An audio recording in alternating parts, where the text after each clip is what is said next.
Incense burning, all faces filled with the fragrance, all Buddhas from afar, all sages gathering everywhere, with utmost sincerity, all Buddhas appear. We give homage and offer clouds of incense to the Bodhisattvas and the Mahasattvas. We give offerings and offer clouds of incense to the Bodhisattvas and the Mahasattvas. We pay homage and offer clouds of incense to the Bodhisattvas and the Mahasattvas. Good afternoon, and thank you for your patience. All right, we are working on the chapter on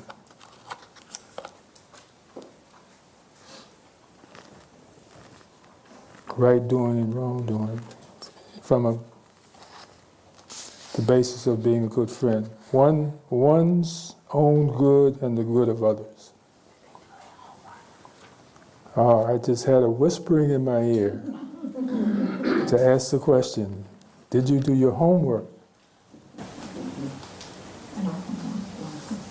Our homework was to review the previous chapters. Yeah.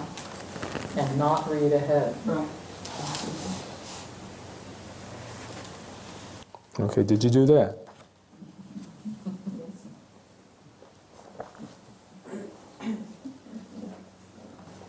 And putting it into, examining your life in regards to what you read.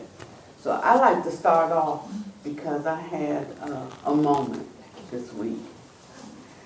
And I did do mine. And what stood out for me was knowing what to say and how to say it. It was reproving others and reproving others. And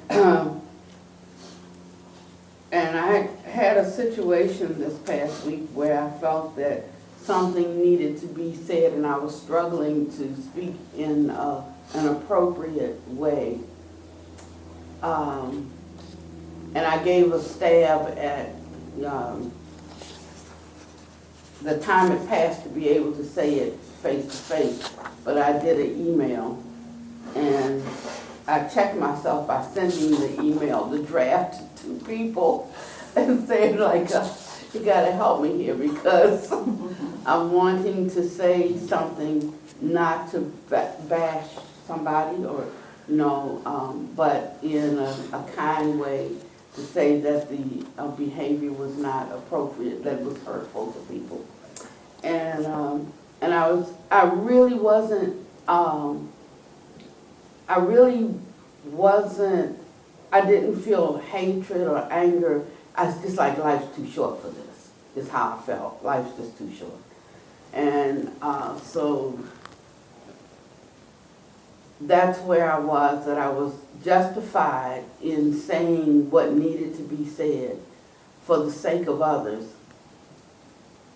But then when I was reviewing the lesson, and he gave us instructions to practice when you feel that way.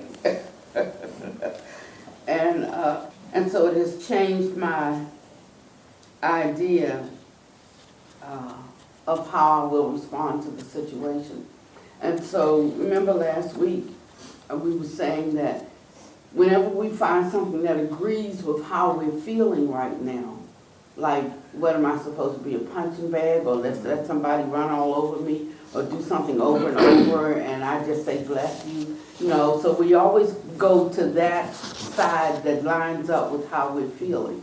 But the Buddha said the training is, however you're feeling, what you're thinking, go to the opposite of that, because that's where the work needs to be done. So if I'm feeling like just forgiving, maybe something needs to be said. If I'm feeling like something needs to be said, maybe you need to hold your tongue. It's like that's the training, to be able to like, bridge the gap and run the whole, experience it from A to Z, and not just look for what lines up with how you're feeling or how you want to handle something. The training comes in going to the opposite, until the opposite view, you can easily, and just as easily adopt that as the one that you're holding. That's the hard work. So,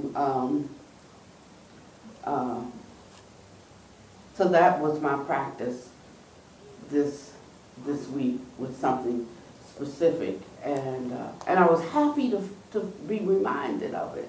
I was happy to run across that, because one desires truth in the inward part, not just to look right on the outside, but to really be right, and to find that right at the moment is to remember, go to the opposite end until you bring everything into balance. Before then, it's not a time to speak. And so, ixnay on the email for now. In the section on good friends and good friendship, I remember, or I can still remember, when I was in civilian life, I always wondered why I had trouble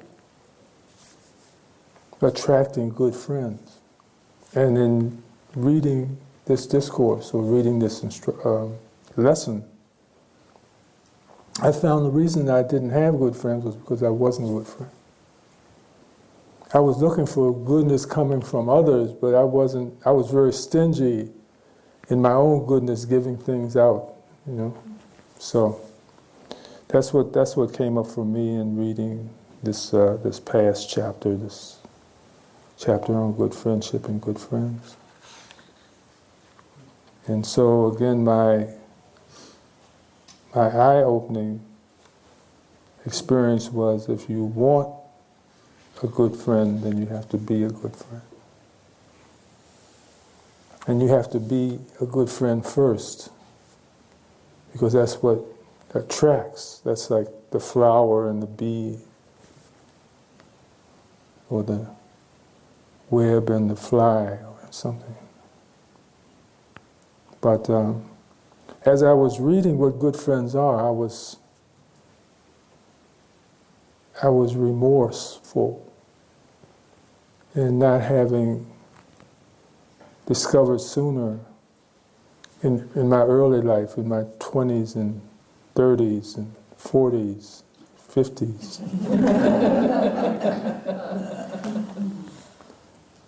How you invite people to the banquet, how you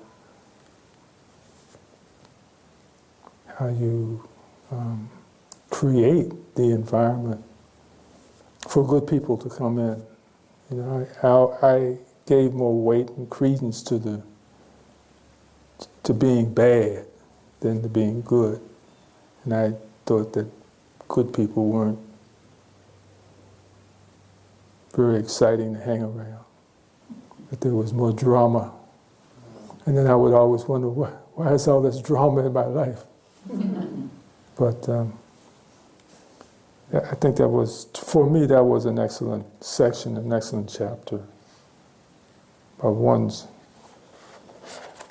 about good friends and not so good friends, and what qualifies a person as a good friend. So I think, what I'm saying is that if you find yourself wondering why you don't have good friends, why you're not attracting good friends, why people who seem to be in your circle in your life are not the kind of people that you want, then the thing to do is to look at yourself and find out whether or not you want to be around yourself, whether you appreciate yourself or not, and are you being a good friend, and are you not requiring others to prove themselves to you, but being a good friend because you know how to be a good friend, and just project that and see what you attract. And I think a lot of us are afraid to waste, or I know I was anyway. I felt that if I was a good friend first, then somebody would take advantage of me. You know, so I had to be very cautious and hide my good friendship until someone showed up that was worthy. And of course, no one ever showed up because I was never producing the environment that attracted good friends. So think about that as you complain about why is your life being the way it is, or why the people that always come into my life are the way they are. And what this reading helped me to see was that it's just that simple. You know, and I hear in my counseling lots of people who complain about the world and why there's so much of non-virtuous actions in the world, and why can't I have a circle of good friends around me, a supportive good friends around me. So if you're asking those questions, then examine yourself and don't be afraid to put your heart on the line, because the only thing they can take from you when you put your heart on the line is love. That's all they can take. They can't take anything else. Okay. Anyone else like to share? Yes, Jim. I found myself working with the what's called another 7 factors here. Number 1 and number 5. He is pleasing and agreeable. He patiently endures being spoken to. Where I noticed, yes, I was found myself working with another 7 factors on page 87. Number 1 and number 5. He is pleasing and agreeable. He patiently endures being spoken to. I've run into a number of situations where I had an agenda, something that I needed to get to, and interruptions would occur. And it was difficult for me to let go of my agenda, even though it didn't absolutely have to happen at the time I had planned, and tend to this other person and their needs in that moment. And I would find myself getting kind of riled up inside and, you know, really starting to even feel some anger, and thinking of ways that I could get out of the the situation. And from reading this chapter and just contemplating what it was conveying, I took a few deep breaths. This happened several times. Took a few deep breaths, and what happened was not, interestingly, it was not simply abandoning these negative feelings, and it was an invitation that I heard as kind of an inner voice, not really a voice, but a thought. Practice loving kindness toward the one who is agitated now. And it was almost instantaneous, the calming effect that had. feeling compassion for that part of myself that was so hell-bent on completing an agenda. And simultaneously, it became easy to be in the presence of that other person who just wanted to have a few words, share a moment. So that felt good. Wonderful. Thank you. So on page 60, I was talking about non-retaliation. And it said, so then if others abuse, revile, scold, or harass you, you understand this painful feeling born of ear contact has arisen in me. And it takes you completely away from whatever they carrying on about or acting out about. And it takes us right to ourself. So we do all of this meditating, you know, for 10 days on emptiness and so forth. And as soon as the ear makes contact and hears something disagreeable, we throw all that out the window, you know. But it was reminding us that's our work, and that you can't do the work if these situations don't arise. I mean, it's impossible, you know, to say to oneself, this painful feeling born of ear contact has arisen in me because I've heard something that's disagreeable to me, if I don't hear anything disagreeable to me, you know. And then we think like we're like just great and so perfect and so on point, you know. And so if we could see these things that come up, not even so much as the person, he says in one place, see that person as one's kind teacher, because it lets you know what you need to work on. It gives us a different way to look at these, and they're really training, they're really self-development tools as opposed to how to handle other people. It's really teaching us how to handle ourselves, and that's why I think the teachings are really so precious.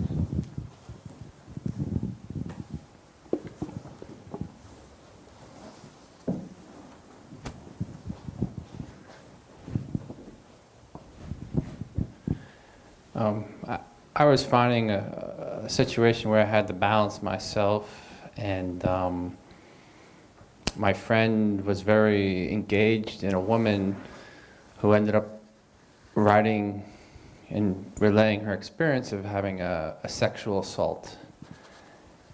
And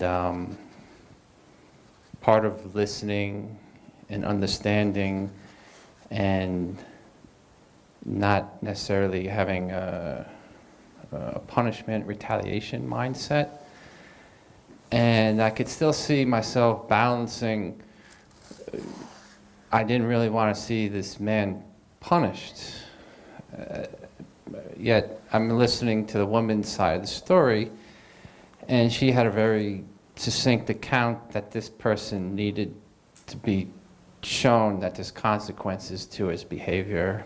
And what I understand, he didn't get as much of a punishment as she felt he deserved based on his causes and conditions and his behaviors and his inability to experience remorse. And I wanted to listen more deeply, and I still was at the mental, emotional realm, and of course the physicality of the events that took place that I felt are no longer occurring, but they're obviously still occurring and still being sorted out. So just trying to get, while I'm watching my own sense of how to balance the things that I maybe appreciate a little more, is the emptiness and the karmic resolution. But very often I'm in the physical, mental, emotional realm when I'm actually speaking with people. So I'm trying to get better at my balance between the deeper meditative qualities where the deeper resolution that happens, as well as honoring, there's still a lot of work to be done on the physical, emotional, mental realms. And I still need a lot of help practicing speech, not adding my own anger and fire to the situation, and that friendliness, that compassion that can naturally arise when you're not caught up on the more superficial levels, but it still takes a lot of practice for me to really listen to just at that level. So, but that was a situation that happened recently. Thank you.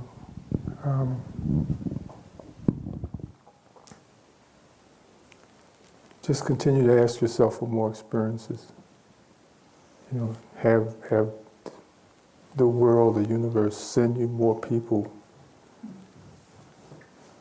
until you can shut down your own mind and just listen. As you said, you got the key to stop talking internally, or stop trying to hurry them up so that they can finish saying what they're saying, so you can say what you got to say about it, so you can present a solution.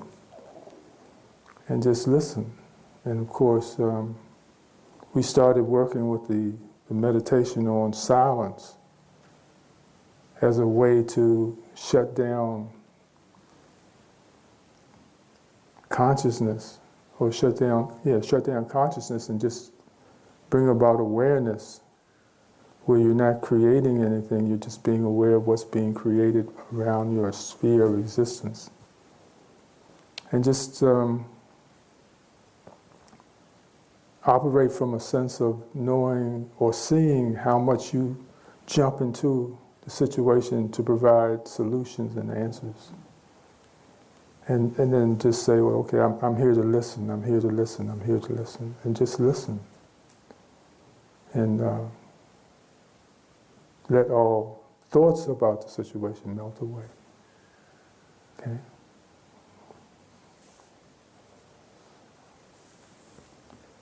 Again, for all of us, remember that this is a practice. And so you don't want to go around just having a book in your hand and being able to quote what's in the book, but you want to appreciate the opportunities, like the people that have spoken out here, to have the opportunity to practice the wisdom that we're left with. We're here to understand and to employ. So, as Panyawadi said, and others have said, it is recognizing the gift when people come and push your buttons in a certain way that causes certain things to arise, because that way you get the practice or the opportunity to work on them. And it's all about working on me. It's not about me working on you. It's not about me being wise enough to help you. It's about being wise enough to help me. And as I said, I volunteered that once we begin to develop a better radiance around ourselves and an open heart, then we will attract people that don't need our help. They'll just be good people. Be there for us when we need to ask a question. So we'll generate the environment for wise women and wise men to come and sit and suggest to us how to do things a better way, a different way. So I'm looking forward to that wisdom coming. I really am. All right, so anyone else? My friend from Florida that visits occasionally. Hi. Hi. I've really enjoyed the shares, and loving kindness kept coming up. And I was told metta means in actual translation, and so it fits nicely. But I found for myself that the statements that I had been told over and over again about meditation, you know, may you be at ease, may you be healthy, may you feel safe, all those, I've been using those more and more, not just with others, but with myself. And it's something, you know, I was told 10 years ago, meditation, and do it for self first. And I always thought, oh, that's so selfish. That's so selfing. And, you know, finally the day came when I realized I had to do it for myself. But that kept coming up, listening to people, just the whole aspect of being patient for me often requires me, or not requires, but it helps for me to use the meta statements. For patience, and it's almost like a guided meditation that goes on in the moment, you know, when I'm with someone, is I can make those statements and there's a bit of calmness that comes in, and it does make me a much better listener. The other thing I was reminded of is hearing the expression, and I'm sure you know who did this, when in doubt, bow. And you know, whether you do that metaphorically or really, I've listened to that a lot lately. I've used that that metaphorical bowing, and that helps me a lot with relationships, which it sounds like this is about our discussion. Anyway, thank you. Thank you. Thank you.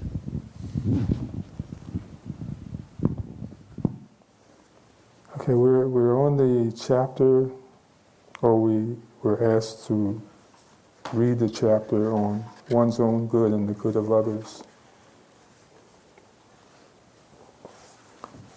So, in part 6, we move beyond binary friendships to see how the scriptures of early Buddhism treat the relationship between the individual and those who come within his or her sphere of influence. Since the Buddha was primarily addressing monastics, the text prioritizes monastic concerns, but even these have a wider implication. I don't think we should get lost or dismiss the suggestions of action simply because they appear to be addressed to a monastic. Are we recording? Okay.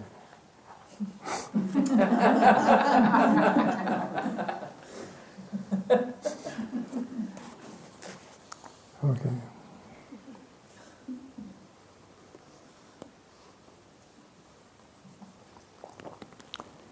The first selection, text 6:1, draws a contrast between the fool and the wise person, asserting that the fool, who is distinguished by bodily, verbal, and mental misconduct, is the cause of all calamities and misfortunes, while the wise person, distinguished by good conduct of body, speech, and mind, brings to calamity and,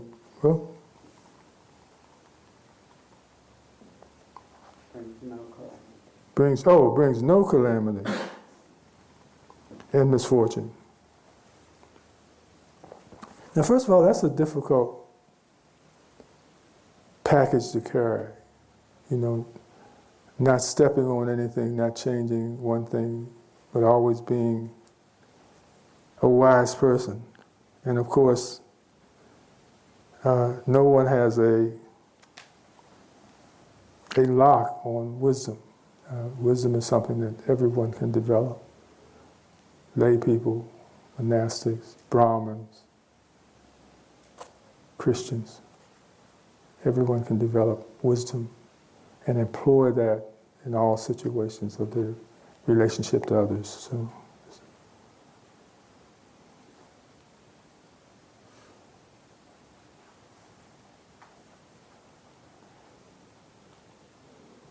text 6:2 continues along the same track, but differentiates between the bad person and the good person on the basis of a larger set of criteria that explicitly refers or refer to the respective impacts on others.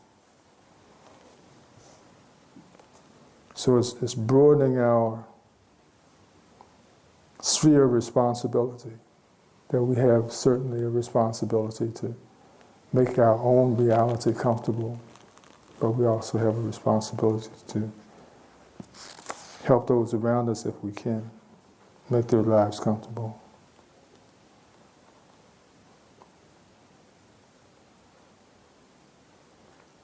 And I'm going to stop commenting because every time I do I lose my space and have trouble finding where I was. The criteria comprises their dispositional qualities, which may be considered personal, their teachers and companions, their discussions or decisions, the way they counsel others, their speech, their action, their views, and their manner of giving. So everything that we've been talking about, but it's like now laying it on the table so everyone can see who we are as an individual. What are we giving to this moment as an individual? Are we whining about what's going on with ourselves, or are we actually listening to what the other person is saying and thinking about how we can help?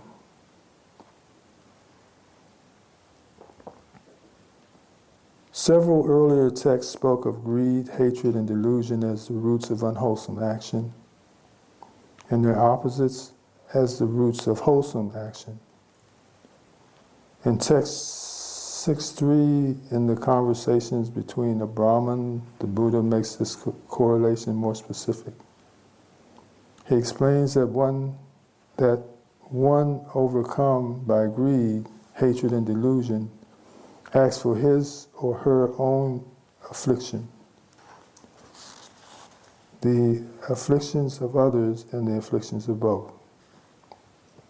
And again, he states that such motivation underlies misconduct of body, speech, and mind. Moreover, one whose mind is overcome by these mental states cannot even distinguish what is good and what is bad, much less act appropriately. When they are abandoned, however, one can then make the necessary moral distinctions and act for the benefit of both oneself and others. Text 641, or 6.4, parentheses 1, distinguishes four kinds of persons in the basis of whether they are practicing for their own welfare and not for the welfare of others, for the welfare of others but not their own welfare, for the welfare of neither and for the welfare of both. The Buddha extols the one practicing for the welfare of both as the foremost, the best, the preeminent, the supreme, and the first of these four persons. Okay, it may seem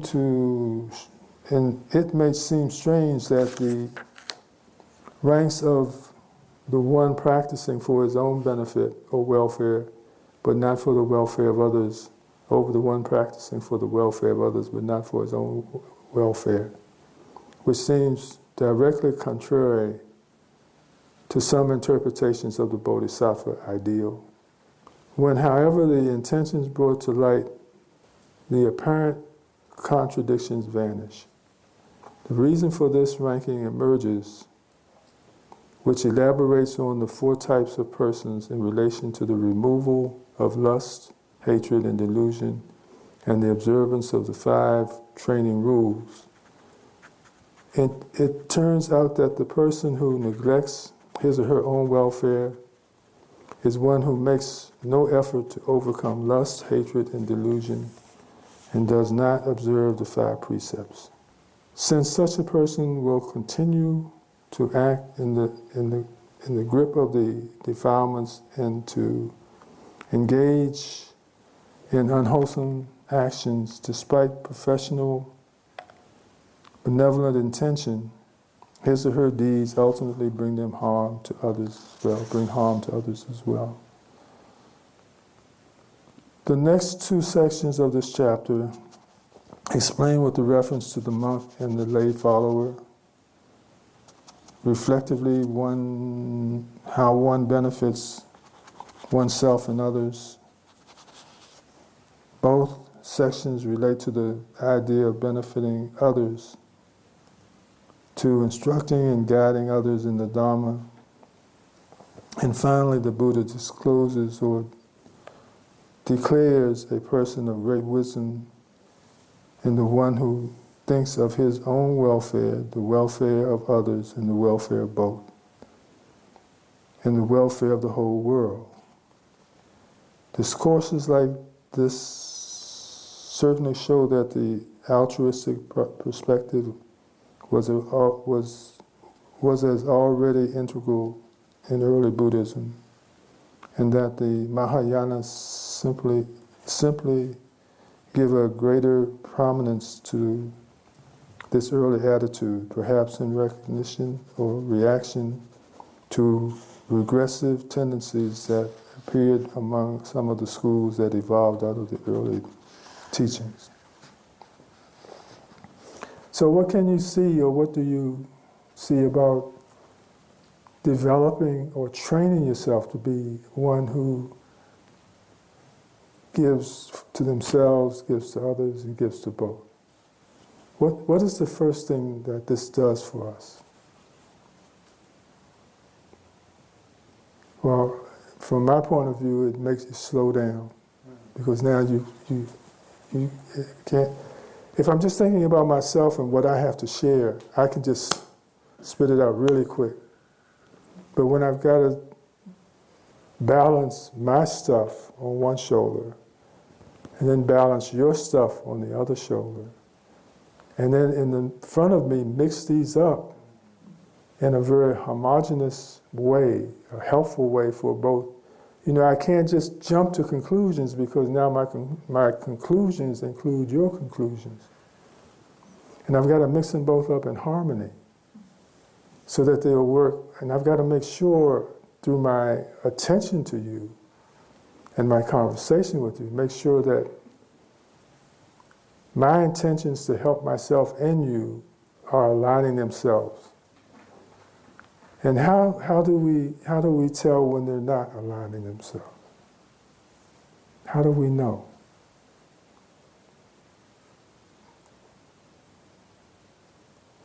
How do you know when your stuff isn't getting over on someone else?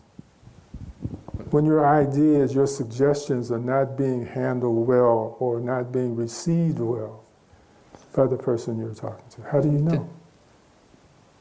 Simply for me, it vacillates between frustration and rejection. So I'm creating some sort of discord and conflict in myself that obviously juxtaposition that a feeling of ease and lightness would be Well, you the other might get ease direction. and lightness yourself, but how do you know that the other person isn't getting an ease and from your suggestions? How do you know? Well, you got to pay attention. You can't just work on your own stuff and then throw it out there and like make sure it all sticks on the wall. You can't do that. You've got to pay attention. You've got to look at changes in facial body language. Listening to, are there conversations starting to sound snarly? Pay attention. And I can't pay attention if I'm busy with my own head and my own stuff, ready to throw the next dart out at you. I got to lay back and pay attention to you. have things changed between you and me since my last sentence? Sure. Okay. The fool and the wise person.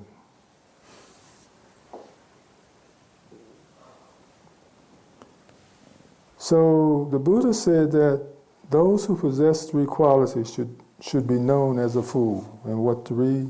Bodily misconduct, verbal misconduct, and mental misconduct. One who possesses these three qualities should be known as a fool. One who possesses three qualities should be known as a wise person. What three? Bodily good conduct, verbal good conduct, and mental good conduct. One who possesses these three qualities should be known as a wise person. So the first thing we ask ourselves is, how committed are we? How are we doing with just living with the precepts that we take? When we ask ourselves or recite the Metta Sutta to ourselves, or the Metta instructions or processes to ourselves, are we also reciting our commitment to and our understanding of the precepts that we take, the 5 precepts? Because if I say metta all day, but I'm breaking the precepts all day, then I'm just a loving fool.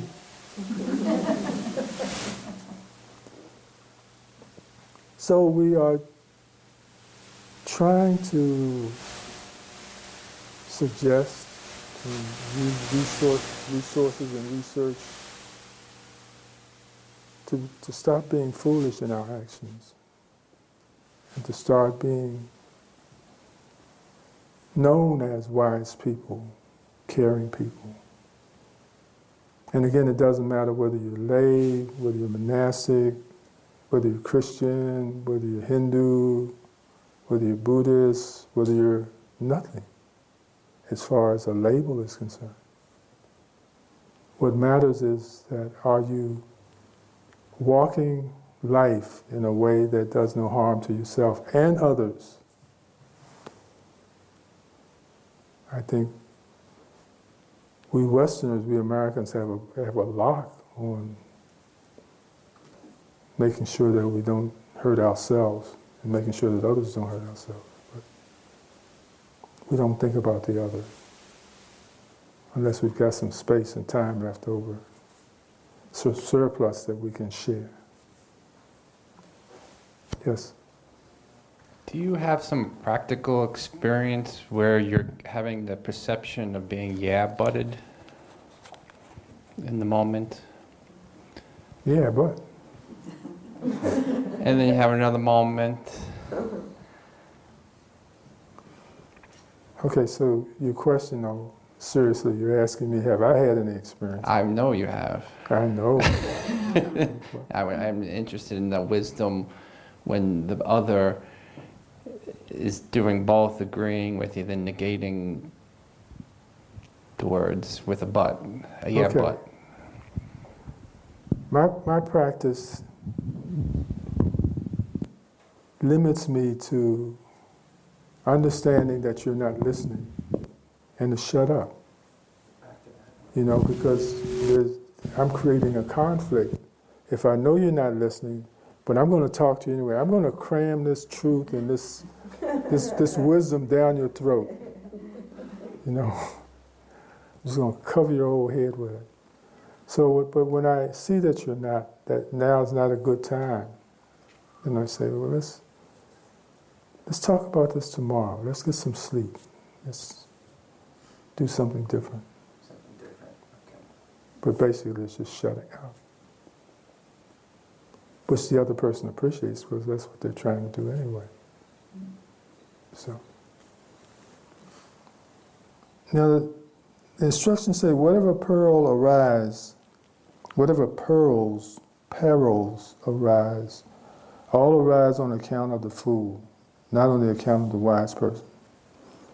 So, see, just us practicing to be wise people just clears the whole deck for us.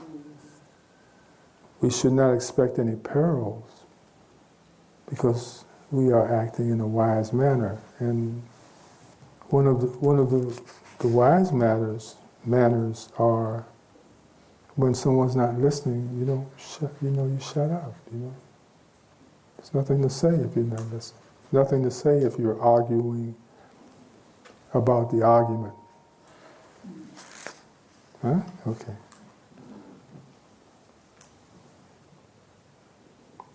Whatever calamities arise, all arise on account of the fool, not on account of the wise person.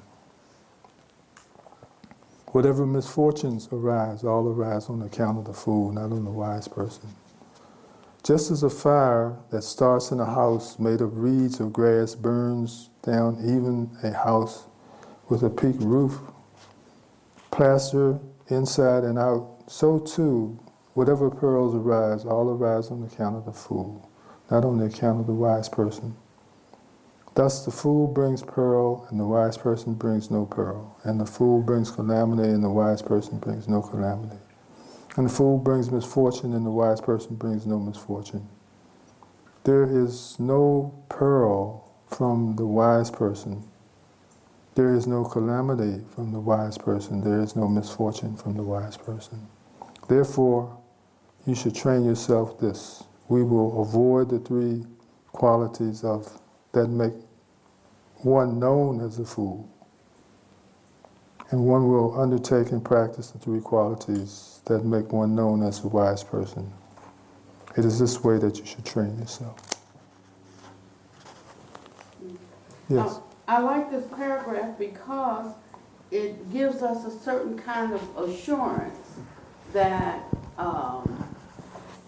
that acting in a wise way oneself, you can overcome any obstacle. I mean, and it may not turn out the way you want it to turn out, but yet and still you can know that you can be okay with it, whichever way it turns out. And I think that it's so helpful. I remember when this woman was after my husband, and I was about to tear something up. And then I opened the Bible like, you got to give me a scripture right now so that I won't kill somebody. And I just opened it, and it said, a wise woman, honest to goodness, I opened it right to this passage. It said, a wise woman establishes her house, a foolish one tears it down.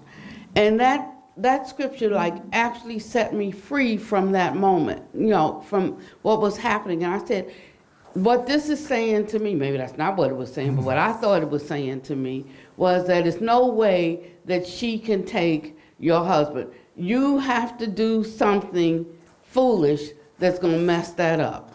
And it changed my whole view of how to handle the situation. Without that one little bit of wisdom saved my marriage for as long as I wanted to be married.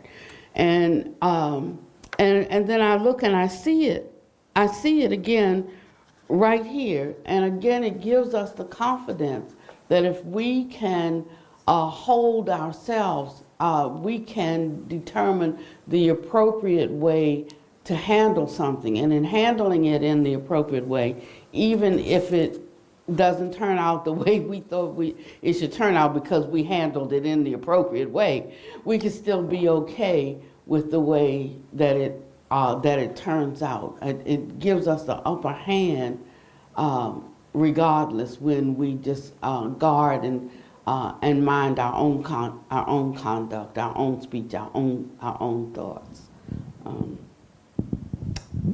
Okay. That's great.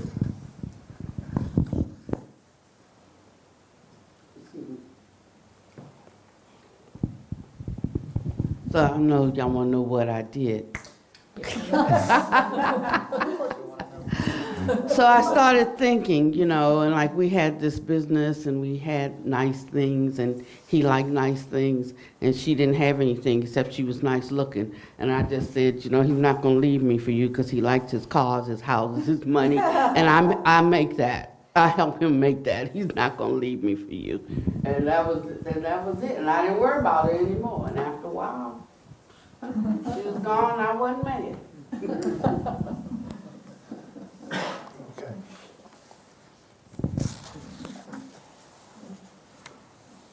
So we're coming up on the hour, and what I just want to end with is to continue to encourage all of us as a community to not get sucked up in all that's going on in the world, but to do our diligence to be as wise as we can be. There are a lot of people who are suffering today because of everything going on. And just be wise and help them get through this. This too shall pass. Everything is impermanent. Things change. So be a good friend to those around you. And if they don't want to listen to you, shut up. I'll continue to read your 101. What, the 5 training rules? No, the lay follower. Oh, the lay follower. Okay, Panyawati has asked for a special request. So read all of this week now, and it just shows different kinds of ways he said the same thing in different circumstances. One might not fit you, but another one might, you know, turn on a light. So you want me to read this whole paragraph? All right. Mahanama, the Sakyan, asked the Blessed One, in what way Bhante is just a familiar term for bhikkhu or venerable. It's familiar. It's like when the monk is a friend of yours and you know him and you've been with him or her for a while, then Bhante. It's a Pali term. In what way Bhante is a lay follower practicing for his own welfare and for the welfare of others? That's the question. When a lay follower is himself accomplished in faith and also encourages those to accomplish faith. He himself accomplished in virtuous behavior and also encourages others to accomplish virtuous behavior. He is himself accomplished in generosity and also encourages others to be accomplished in generosity. He himself wants to see monks and also encourage others to see monks.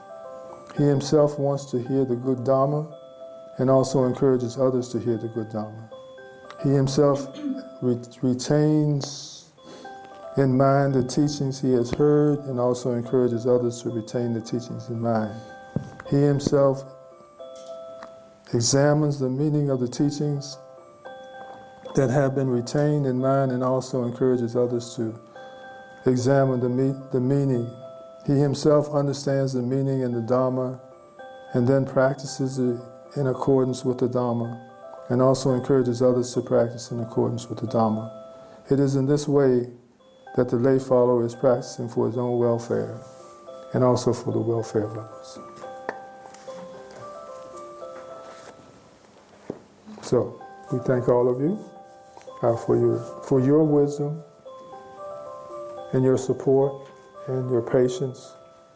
And let's continue to be a check and balance for this world out here while it's on fire.